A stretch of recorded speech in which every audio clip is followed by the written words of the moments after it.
May dala kang mukhang maaaring masyadong mabilis basahin ng iba, ngunit natutunan mo na sa buhay na ang anyo at ang tungkulin ay hindi magkapareho. May mga pagkakataong kapag pumasok ka sa isang lugar, nararamdaman mong nagbabago ang tensyon. Hindi dahil maingay ka, kundi dahil may dala kang mas malalim kaysa sa iyong pangalan. Ang pamagat sa ibabaw ng iyong buhay ay hindi costume, at ang hidwaan sa paligid mo ay hindi walang dahilan. Posibleng mukhang mahinahon ka pero may autoridad pa rin ang lakad mo. At posibleng tahimik kang gumagalaw habang nalilito ang kalaban. Kaya't ang mensaheng ito ay napakalapit sa iyong puso ngayon. Marahil ay sinubukan mong ipaliwanag ang iyong sarili sa mga taong hindi naman destinadong umunawa sa iyong proseso. Marahil ay nagtataka ka kung bakit parang sinusundan ang mga hakbang mo, bakit may tumututol sa iyong mga desisyon, bakit ang kapayapaan mo ay tila humihikayat ng pansin. Kung nararamdaman mong nagsasalita ang iyong buhay, bago ka pa man magsalita, manatili ka rito, dahil ang mensaheng ito ay magbibigay ng pangalan sa kung ano ang hirap mong ipaliwanag at ipapakita kung paano ito lalakarin ng hindi nanghihina at kung nais mo ng mas malalim na kasama para sa ganitong uri ng pag-unawa. The Call of the Chosen, a 30-day journey ay makakatulong upang matukoy mo ang panahon na iyong kinahaharapan at maunawaan kung bakit ito pakiramdam ay napakahalaga. Kaya't pumunta ka na sa pinakataas ng mga komento at i-click ang link sa nakapin na komento. Ang iyong pinagdadaanan ay hindi upang ikaw ay malito at manahimik. Ito ay upang matuto kang tumayo sa kalinawan habang ang iyong puso ay nananatiling malambot. May partikular na uri ng pagod na nagmumula sa pagiging hindi nauunawaan habang inaasahan pa ring magpatuloy.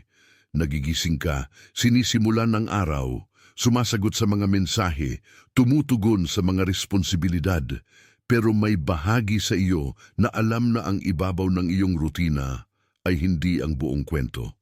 Ang mga balikat ay may kaunting bigat na higit sa nararapat. Kumikipot ang iyong panga kapag naririnig mong binabanggit ang iyong pangalan ng mga taong hindi nakakaalam ng halaga ng iyong pagsunod. Kahit ang simpleng katahimikan ay maaaring maging maingay kapag ikaw ay nabubuhay sa ilalim ng presyur na hindi kailanman lubos na nawawala sa kwarto. Ganito ang pakiramdam ng maraming piniling buhay sa karaniwang oras, hindi bilang drama, kundi bilang isang patuloy na panloob na panahon. Marahil ay hindi nakikita ng mundo ang paghihigpit, pero nararamdaman ito ng iyong katawan. Napapabilis ang iyong paghinga, nanghihina ang iyong mga kamay bago abutin ang susunod na gawain. Patuloy na napapansin ng iyong espiritu ang mga bagay na sinusubukang ilihis ng iyong isipan. At hindi ito kahinaan, ito ay pagkilala. Ang tensyong nararamdaman mo ay madalas na doon nalilinaw ang pagkakakilanlan dahil hindi lahat ng pumipigil sa iyo ay dapat huminto sa iyo.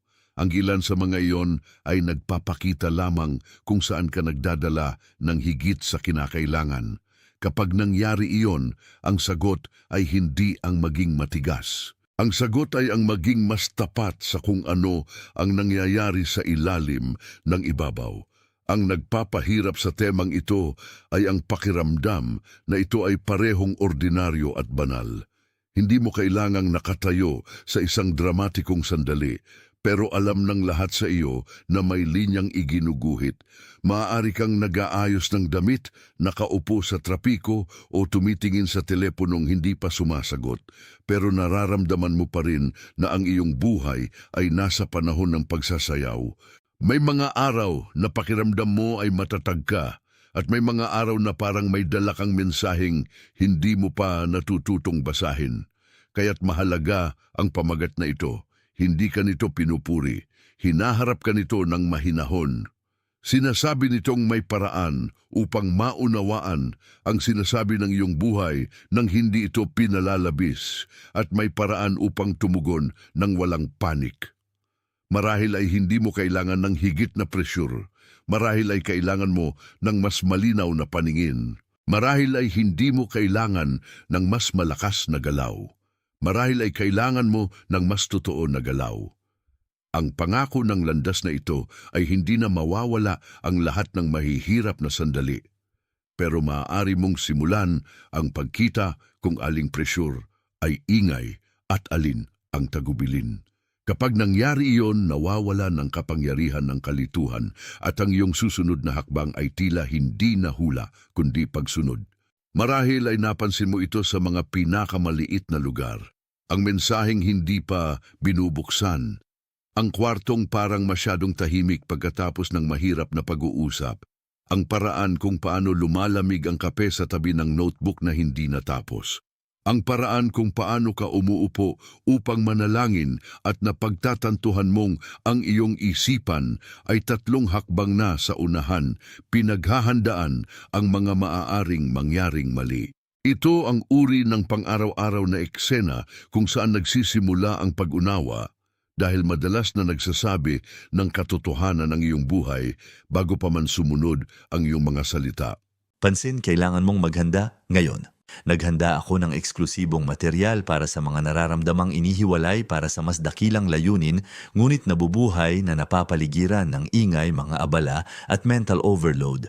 Ito ay isang 30 araw na paglalakbay na magbabago sa iyong buhay. Isang ginagabayang landas upang protektahan ang iyong isipan at maghanda sa darating na may pang-araw-araw na pagsasanay sa focus, limitasyon at disiplina.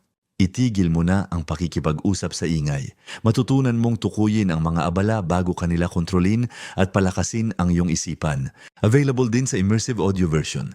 Mahigit 10,000 mambabasa na ang nagbago ng kanilang buhay sa pamamagitan ng 30 araw na paglalakbay. Libu-libong tao na ang nagsimula sa pagbabagong ito, mga taong tulad mo na pagod na sa pamumuhay sa ulap, mga ordinaryong taong nagdesisyon nang ihinto ang pagtanggap sa mental chaos. Samantalahin ang limitadong panahon na alok na ito sa buwan lamang na ito. I-access ang iyong link sa ibaba mismo sa itaas ng mga komento. Maaari kang tumayo sa kusina na masyadong maliwanag ang ilaw at alam na may hinihiling sa iyo na lumakad ng iba. Maaari kang tumingin sa iyong kalendaryo at maramdaman na hindi lahat ng bakanting espasyo ay parehong uri ng bakante. Ang ilan ay pahinga, ang iba ay abala, ang iba ay imbitasyon. Kailangan mong matutunan ang pagkakaiba. Ang pag-aaral na iyon ay hindi abstrakto. Nakatira ito sa iyong katawan, sa sandaling pipiliin mo kung bibilisan, titigil o makikinig. Nakatira ito sa sandaling dedesisyonan mo kung ang pagkaantala ay ituturing na pagtanggi o pagkakataon upang maging matatag. At kung ikaw ay naglalakad sa mga araw na parang hinihintay kang makasabay, nasa gitna ka na ng aralin. Ang tanong ay hindi kung totoo ang aralin. Ang tanong ay kung papayagan mo itong gumawa sa iyo ng mas marunong sa halip na mas pagod. Kapag ang isang tao ay nabubuhay sa ganitong uri ng panloob na presyur, ang paghihintay ay nagiging komplikado.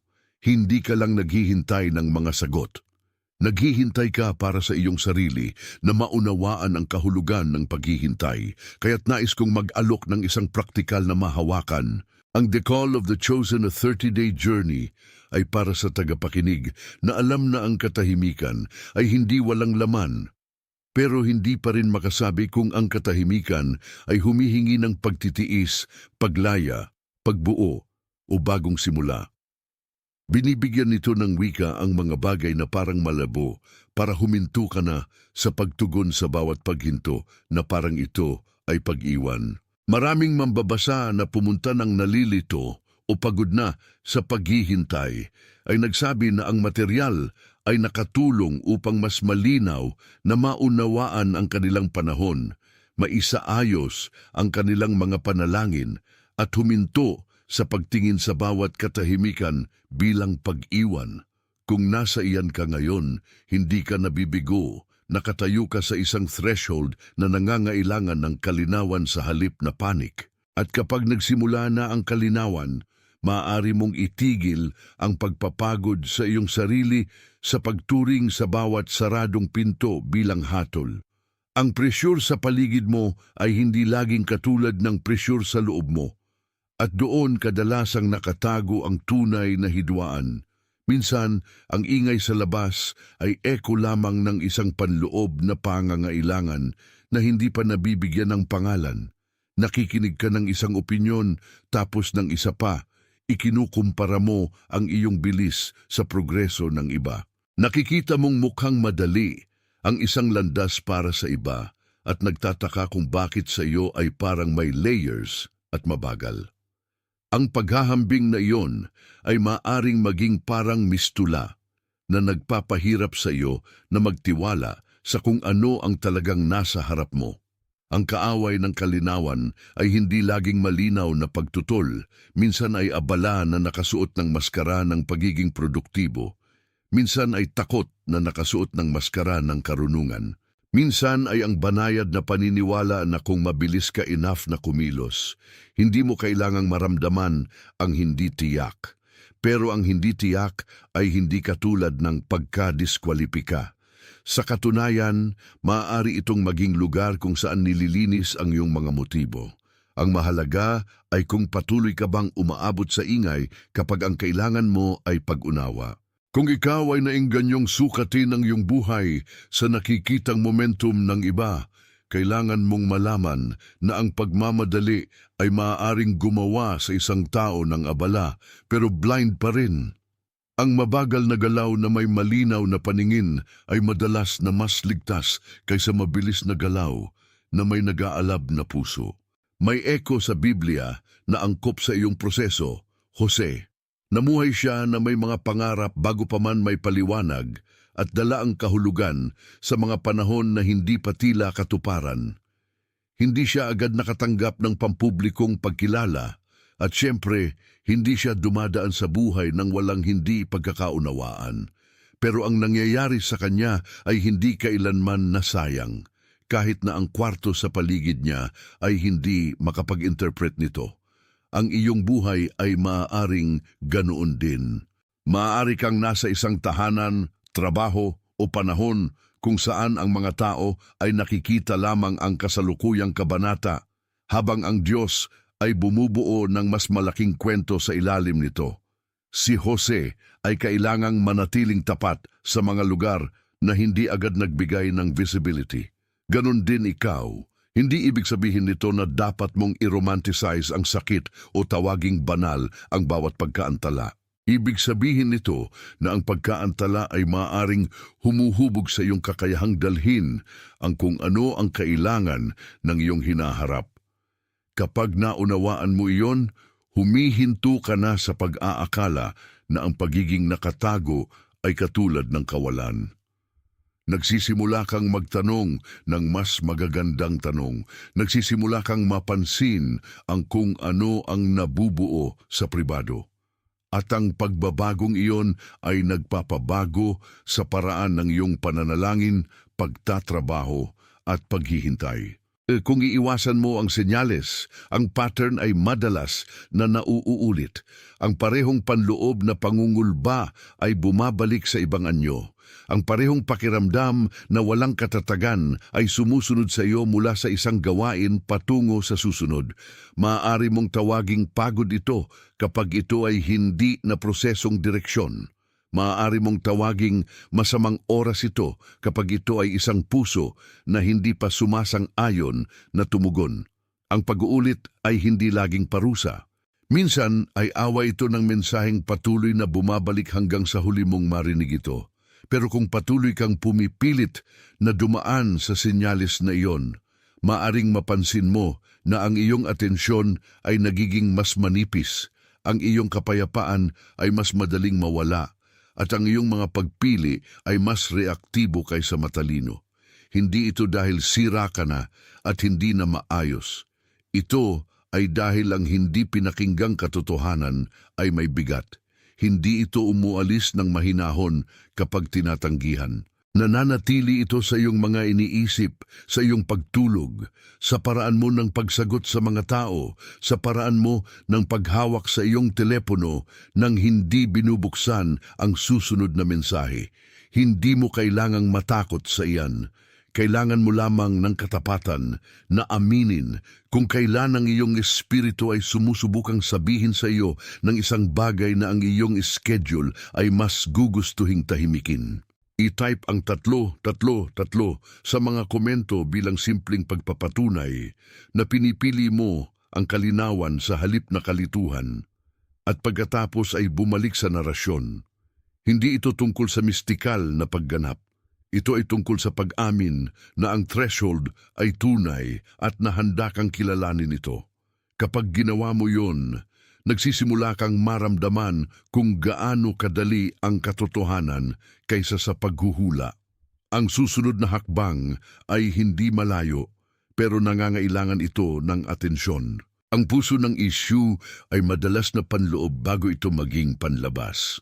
Maaaring patuloy kang naghihintay na ipaliwanag ng kapaligiran ng sarili nito, pero ang mas malalim na tanong ay kung anong uri ng tugon ang umuusbong sa loob mo.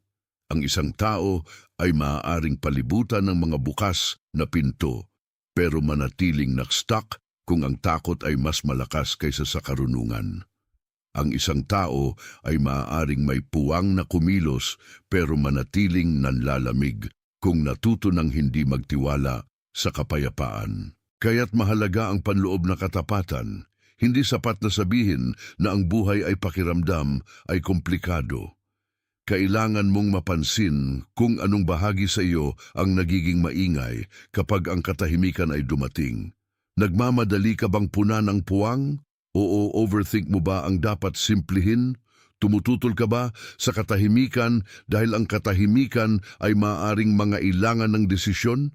Hindi ito mga paratang. Ito ay mga imbitasyon upang makita kung saan ang pattern ay nakahook sa iyong mga ugali. Kapag nakita mo ito ng malinaw, maaari kang huminto sa pagbubuntong sala sa bawat panlabas na hadlang at magsimulang alagaan ang lugar kung saan ang iyong tugon ay binubuo. Doon nagsisimula ang kalayaan, hindi sa perpektong sirkunstansya, kundi sa tapat na pagkilala sa sarili. Maaari mong maramdaman ang pagkakaiba sa pagitan ng pag-iisip, reaksyong pangkatawan, at espiritual na pagkilala kung babagalan mo ang iyong sarili ng sapat upang mapansin ang bawat isa. Ang pag-iisip ay sumusubok na lutasin, ang katawan ay sumusubok na protektahan, at ang espiritu ay madalas na sumusubok na turuan. Minsan, kumikipot ang iyong dibdib bago pa man makabuo ng konklusyon ang iyong isipan. Minsan, ipinapaliwanag ng iyong isipan ang kung ano ang tinututulan na ng iyong katawan. Minsan, ang iyong espiritu ay may kapayapaan ng matagal bago pa man ang iyong mga plano. Ang tensyong iyon ay maaring nakakalito, lalo na kung natuto kang magtiwala lamang sa kung ano ang malinaw.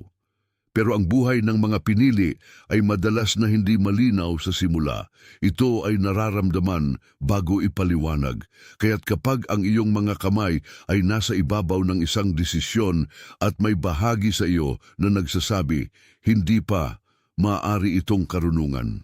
Kapag pumasok ka sa isang kwarto at ang iyong buong panloob na mundo ay tumahimik, maaari itong kalinawan.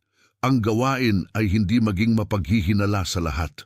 Ang gawain ay ang huminto sa pag-iwas sa mga layer ng kung paano mo nalalaman ang kung ano ang nalalaman mo. Ang pag-unawang iyon ay maaaring magligtas sa iyo mula sa maagang pagtanggap, hindi kinakailangang presyur, at ang uri ng pagtataksil sa sarili na nagmumula sa paggalaw bago pa man dumating ang kapayapaan. Ang mga relasyon at kapaligiran ay maaaring magpatalas o magpagulo sa pag-unawang iyon. May mga taong nakakatulong upang malinaw na marinig ang iyong sarili. May iba na nagpapalakas sa bawat iniisip. May mga espasyong nag-aanyaya ng pagtitiis. May iba na nagpapahalaga sa pagganap. Hindi mo kailangang maging mapagmataas upang mapansin ito.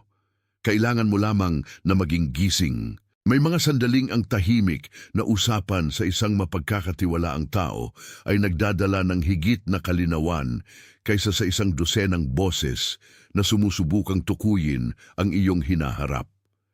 May mga sandal din na ang katahimikan sa isang kwarto ay nagpapakita na may isang bagay na hindi pa handang sabihin. Ang isang piniling buhay ay natututo na hindi ikumpara ang bawat imbitasyon sa tungkulin. Hindi lahat ng bukas na kamay ay ligtas. Hindi lahat ng urgent na kahilingan ay nararapat ng agarang oo. Kaya't ang pag-unawa ay hindi lang espiritual na wika. Ito ay paraan ng paggalaw sa pang-araw-araw na buhay nang hindi isinusuko ang iyong sentro. Maaari kang manatiling mabuti at maging mapili. Maaari kang manatiling bukas at maging bantay. Maaari kang magmahal sa mga tao nang hindi binibigyan sila ng autoridad sa iyong susunod na hakbang. Ang balanse na iyon ay nangangailangan ng pagsasanay, pero ito ang uri ng pagsasanay na nagpapanatili ng kapayapaan. Isa sa mga mas tahimik na estratehiya ng kalaban ay ang pagpapanatili sa iyo na sapat na abala upang hindi mo kailanman mapansin ang pinakamahalaga. Laging may isa pang mensahe, isa pang gawain, isa pang opinyon, isa pang gawain na tila mas urgent kaysa sa panloob na trabaho. Ang pagod ay nagpapadali nito dahil ang mga pusong pagod ay magtatagpo sa halos anumang pakiramdam ng ginhawa. Pero ang ginhawa ay hindi laging direksyon. Alam mo na ito, ang katawan ay maaaring magpatuloy na gumaganap ng matagal pagkatapos na ang espiritu ay nagsimulang humingi ng katapatan. Kaya't ang pattern ay nananatili kapag ang ingay ay pumapalit sa pagninilay. Nananatili ito kapag ang urgency ay mas mabilis kaysa karunungan. Nananatili ito kapag hinayaan mong ang mga mas maliit na bagay ay tumukoy sa araw bago mo pa man tiningnan ang kung ano ang totoo. Kung nais mong sirain ang cycle na iyon, hindi mo lang kailangang magdagdag ng mas maraming pagsisikap. Kailangan mong baguhin ang iyong bilis.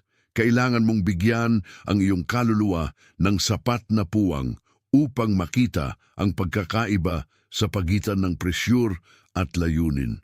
Maaari itong mga hulugan ng pagbaba ng isang demand, pagtakda ng isang hangganan, o simpleng pagbibigay ng isang tahimik na sandali bago ka sumagot. Ang mga maliliit na pagpipigil ay maaaring maging malalaking pag-aalaga. Pinipigilan nito ang iyong buhay na pamahalaan ng lahat ng maingay. Ang nagsisimulang magbago dito ay hindi lang ugali kundi pagtatalaga. Humihinto ka na sa pakikipag-ugnayan sa kung ano ang inihayag.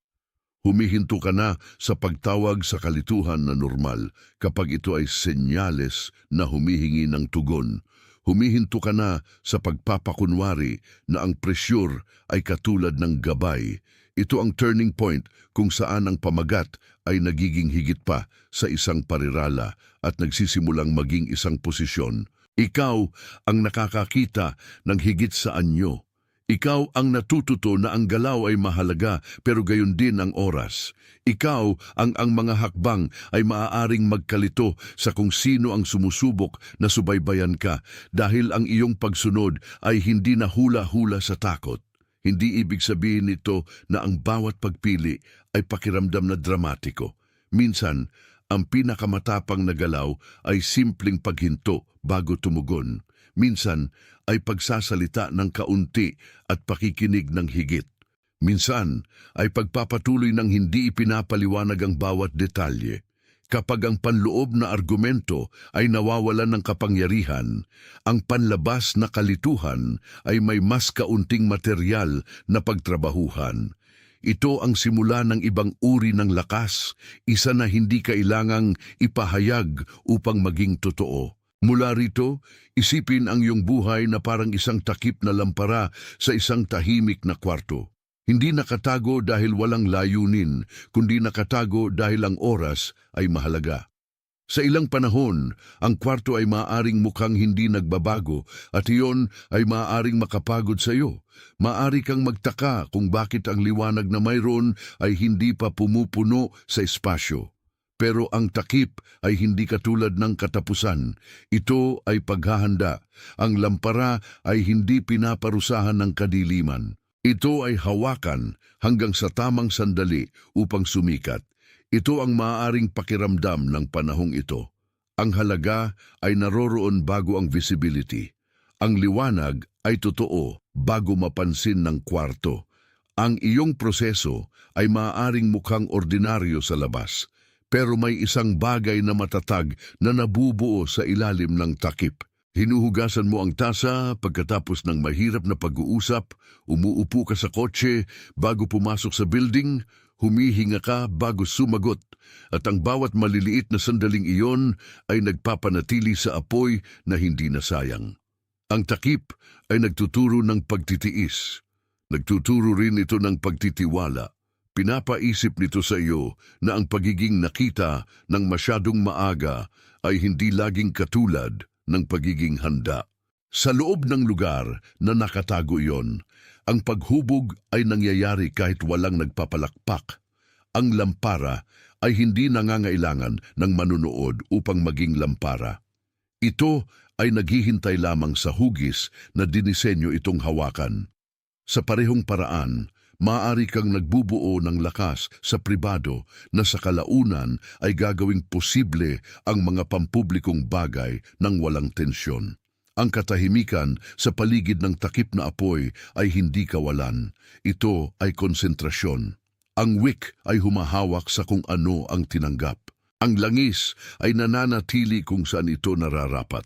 Ang init ay nagtitipon nang hindi kailangang magmadali. Ito ang madalas na ginagawa ng iyong nakatagong panahon para sa iyo. Nagtitipon ito ng kung ano ang maaring dalhin. Natututo kung ano ang dapat ingatan at tinuturuan ng iyong espiritu na hindi iwasak ang sarili sa bawat demand. Kung ikaw ay nakaramdam ng hindi nakikita, huwag agad mag-akala na walang nangyayari. May mga anyo ng paglago na nagiging nakikita lamang kapag ang takip ay inalis. Hanggang doon, ang gawain ay ang manatiling tapat kung saan ka naroroon. Panatilihing matatag ang lampara, panatilihing malinis ang apoy, panatilihing protektado ang langis. Ang kung ano ang nabubuo sa pagiging nakatago ay maaaring maglingkod sa isang kwarto na mas malaki kaysa sa iyong kasalukuyan. Ang oposisyon sa loob ng larawang ito ay hindi laging dramatiko. Ang alik-alik ay nananatili. Ang takip ay pakiramdam ay mabigat. Ang kwarto ay nagiging mapagtiis. Ang mga tao ay maaaring hindi umunawa kung bakit ikaw ay hindi nagpe-perform, kung bakit ikaw ay hindi nagmamadali, kung bakit ikaw ay hindi sumusubukang puwersahin ang liwanag. At sa loob ng iyong sarili, ang tukso ay ang pag-alis ng takip ng masyadong maaga lamang upang patunayan na mayroong isang bagay. Ang ugnayang iyon ay maaaring maging malakas kapag ikaw ay pagod na sa pagiging hindi napapansin. Pero ang maagang pagkalantad ay maaaring magwasak sa kung ano ang kailangang hubugin. Maaari nitong ilantad ang apoy sa hangin bago ito may katatagan. Kaya't ang hamon ay ang pagtutol sa pagtitiis na nais ng patunay bago ang proseso. Hindi lahat ng pagkaantala ay pagtanggi. Hindi lahat ng nakatagong sandali ay senyalis na ang liwanag ay nagbibigay. Ang ilan ay simpleng awa ng proteksyon. Hindi mo kailangang ipagtanggol ang lampara sa lahat ng nagdududa. Kailangan mo lamang na patuloy itong alagaan. Ang katatagan na iyon ay maaaring pakiramdam, ay maliit, pero ang maliit na katapatan ay kung paano inihahanda ang mas malaking pagbukas. Habang ang takip ay lumalabas, ang galaw ay nagsisimula sa mga banayad na paraan. Kaunting mas maraming liwanag ay umabot sa gilid ng kwarto. Kaunting mas mainit na hangin ay nakalabas. Ang parehong lampara na minsan ay tahimik ay nagsisimula ng baguhin ang espasyo ng walang tensyon. Ganito ang pakiramdam ng iyong buhay kapag ang kalinawan ay bumalik. Hindi ka nagpupwersa ng breakthrough. Hinahayaan mo lang ang kung ano ang naingatan na maging kapaki-pakinabang. Ang galaw ay hindi nagmamadali. Ito ay sinusukat, halos maingat, pero ito ay totoo. Napapansin mo na ang mga desisyon ay mas simple. Napapansin mo na mas kaunti ang iyong enerhiya na napupunta sa pagpapatunay sa iyong sarili. Napapansin mo na ang kwarto ay hindi na kontrolado ang iyong kapayapaan tulad ng dati. Ito ay isang anyo ng pagbukas. Hindi ito nawawala ang presyur, pero binabago ang iyong relasyon sa ito. Ang takip ay hindi na tumutukoy sa lampara. Ang lampara ay nagiging nakikita sa sarili nitong oras. At kapag nangyari iyon, maaari kang magtiwala na ang kung ano ang nakatago ay hindi nasayang. Ito ay inihahanda upang maglingkod ng hindi nauubos. I-type ang I am awake sa mga komento at pagkatapos ay bumalik sa narasyon. Hayaan ang simpleng parira lang iyon na maging iyong pagtugon na hindi ka na natutulog sa panahong ito. Pinipili mong makita ang kung ano ang totoo at iyon ay nagpapabago ng lahat. Ang liwanag ay hindi kailangang pilitin kapag ang pagkilala ay tapat. Ngayon ay bumalik sa iyong buhay ng walang pagganap. Ang punto ay hindi kailanman maging impresibo. Ang punto ay maging available. Kapag ang lampara ay inalis ang takip, hindi ito nagmamayabang sa kadiliman na kanyang dinanas. Ito ay simpleng nagsisimula na gawin ang kung ano ito ginawa. Iyon ang iyong tawag din. Hindi mo kailangang i-advertise ang bawat aralin upang patunayan na ito ay mahalaga. Kailangan mo lamang na hayaang ang nabuo ay maglingkod. Kaya kung ang pamagat sa ibabaw ng iyong buhay ay pakiramdam, ay isang sekreto na walang iba ang makaka-decode. Tandaan na hindi lahat ng katotohanan ay para ipakita muna. Ang ilang katotohanan ay para sa katatagan, para sa maingat na hakbang, para sa tahimik na pagsunod na hindi kailangan ng papuri upang manatiling tapat. Hindi ka tinatawagan upang ipaglaban ang iyong pagkakakilanlan. Tinatawagan kang mabuhay ito hanggang sa ito ay maging nakikilala sa paraan mo ng pagsasalita, pagdedesisyon, paghihintay at paggalaw. Ang kwarto ay maaaring patuloy na natututo sa iyo, pero hindi mo kailangang patuloy na nanghihina habang ginagawa nila iyon. Isang tapat na pagsasanay ay ang pagsisimula ng araw sa isang threshold pause, bago ang iyong telepono, bago ang iyong mga mensahe, bago ang mga balita ng ibang mga tao, umupo sa gilid ng kama at itanong kung anong uri ng liwanag ang iyong dala ngayon. Ang tanong na iyon ay hindi kailangang dramatiko upang maging kapaki-pakinabang. Maaari itong simple, halos ordinaryo. Maaari kang huminga ng mabagal, hayaang bumaba ang iyong mga balikat at mapansin kung ang iyong unang ugali ay pahinga, pagtutol o paghahanda. Sa maikling sandaling iyon, tinitingnan mo ang lampara sa halip na hayaang ang araw ay tukuyin ang hugis nito. Pinipili mong mapansin bago tumugon. Ang maliliit na paghinto na iyon ay maaaring pigilan kang dalhin ang tensyon ng kahapon sa mga desisyon ngayon. Tinuturuan ka rin nito na ang simula ng araw ay hindi lamang tungkol sa momentum. Minsan ay tungkol sa alignment. At kapag ang alignment ang una, ang natitirang bahagi ng araw ay madalas na nawawalan ng ilang kalituhan. Isa pang tapat na pagsasanay ay ang pagtawag sa pangalan ng kung ano ang kailangang takipin at kung ano ang kailangang ilantad. Hindi lahat ng iniisip ay nararapat sa bukas. Hindi lahat ng plano ay kailangan ng agarang paliwanag. Hindi lahat ng panloob na paggalaw ay dapat ipahayag bago pa man ito matatag. Minsan, ang iyong pinakamagandang galaw ay ang pagsulat ng isang pangungusap sa notebook, isara ito, at iwan ang bagay na iyon sa Diyos ng matagal na sapat upang bumalik ang kapayapaan. Minsan ay ang pagupo sa isang tahimik na upuan sa simbahan, huminga at hayaang ang kwarto ay magpaalala sa iyo na ang katahimikan ay hindi kawalan. Minsan ay ang paghuhugas ng tasa pagkatapos ng mahirap na pag-uusap at hayaan ang ordinaryong galaw na pahimukain ang panloob na pagmamadali. Ang mga ito ay hindi maliliit na bagay. Ito ay mga paraan ng pagprotekta sa kung ano ang nabubuo. Ang lampara na hawakan ng walang pag-iingat ay maaaring kumindat. Ang puso na masyadong ilantad ay maaaring magwasak. Pero ang puso na natututo ng marunong na mga hangganan ay nagiging mas matatag, at ang katatagan ay isang uri ng kagandahan na maaaring pagkatiwalaan. Ang proteksyon sa pamamagitan ng mga limitasyon ay isang gawain ng awa. Kapag ang isang pinto ay nananatiling sarado sa ilang panahon, maaari nitong pilitin kang magpahinga bago ka pumasok sa isang bagay na magpapagod sa iyo.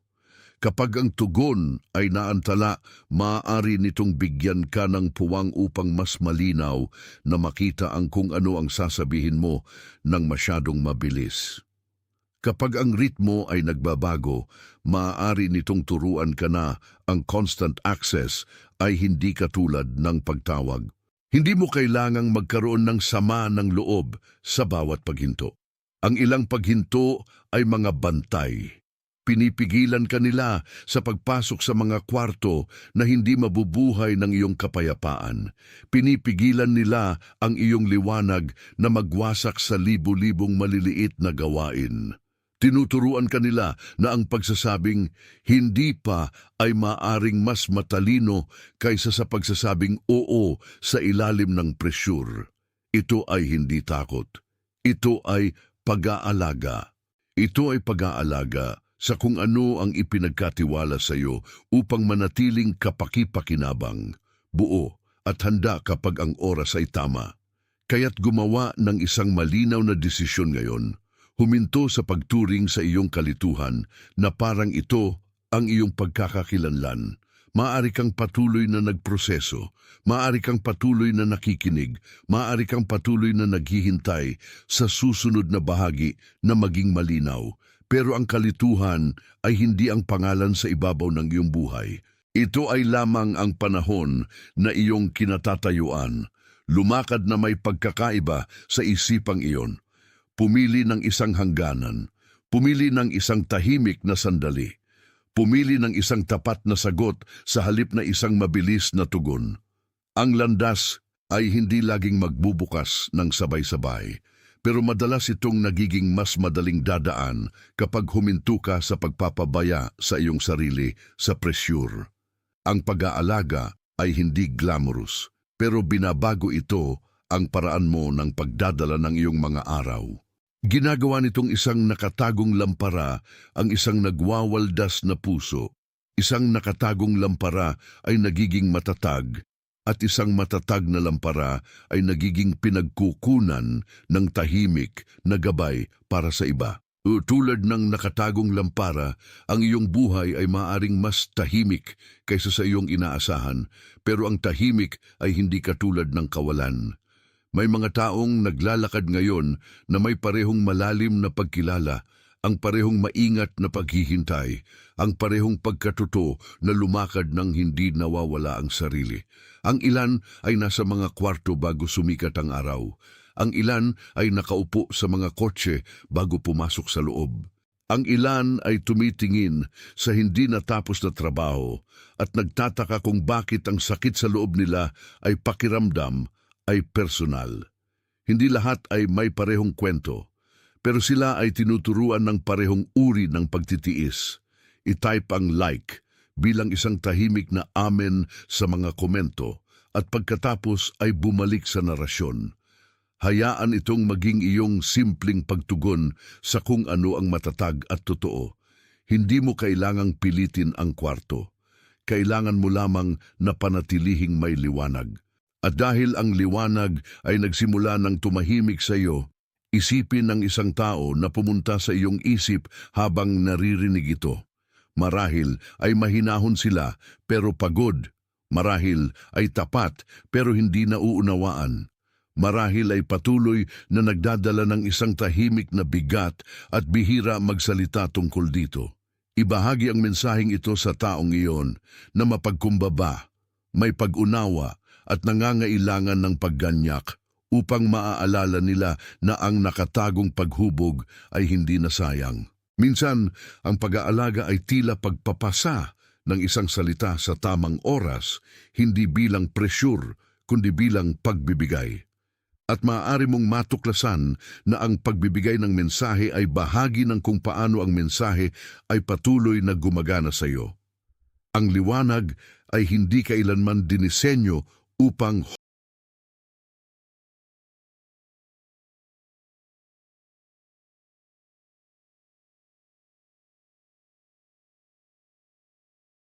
Pansin, kailangan mong maghanda ngayon. Naghanda ako ng eksklusibong material para sa mga nararamdamang inihiwalay para sa mas dakilang layunin, ngunit nabubuhay na napapaligiran ng ingay, mga abala at mental overload. Ito ay isang 30 araw na paglalakbay na magbabago sa iyong buhay. Isang ginagabayang landas upang protektahan ang iyong isipan at maghanda sa darating na may pang-araw-araw na pagsasanay sa focus, limitasyon at disiplina. Itigil mo na ang pakikipag-usap sa ingay. Matutunan mong tukuyin ang mga abala bago kanila kontrolin at palakasin ang iyong isipan. Available din sa immersive audio version. Mahigit 10,000 mambabasa na ang nagbago ng kanilang buhay sa pamamagitan ng 30 araw na paglalakbay. Libu-libong tao na ang nagsimula sa pagbabagong ito, mga taong tulad mo na pagod na sa pamumuhay sa ulap, mga ordinaryong taong nagdesisyon nang ihinto ang pagtanggap sa mental chaos. Samantalahin ang limitadong panahon na alok na ito sa buwan lamang na ito. I-access ang iyong link sa ibaba mismo sa itaas ng mga komento.